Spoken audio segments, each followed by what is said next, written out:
Election పుణ్యం అని చెప్పేసి ప్రైవేట్ ట్రావెల్స్ అనమాట దండిగా దండుకున్నారు. వాళ్ళకి అంటే ఎక్కడెక్కడో దరిదాపుగా 30,000 మంది ఓటు వేయడానికి ఆంధ్రప్రదేశ్కి వచ్చారని చెప్పేసి లెక్క తెలియంది.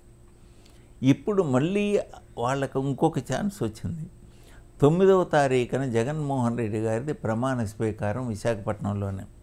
ఇంకా పొలవమంటూ అంటే మన రాష్ట్రంలో ఉన్నటువంటి వాళ్ళు, పక్కన రాష్ట్రంలో ఉన్నటువంటి వాళ్ళందరూ కూడా 9వ తారీఖు విశాఖపట్నం వెళ్ళడానికి 2 and 4 బస్ టికెట్స్ బుక్ చేసేసుకున్నారు.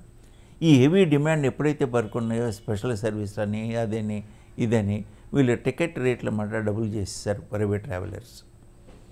అలాగే అక్కడ విశాఖపట్నంలో వీళ్ళు ఉండటానికి వసతి ఏర్పాట్లు అక్కడ కూడా డిమాండ్ పెరిగిపోయింది.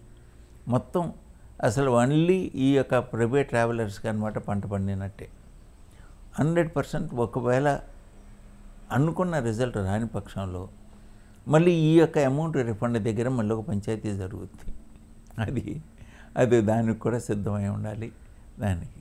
సో ప్రైవేట్ ట్రావెలర్స్కి అనమాట ఏం చేయబోతున్నారు ఈ ప్రైవేట్ సర్వీసెస్ స్పెషల్ సర్వీసులు అనేది వేసి చూద్దాం.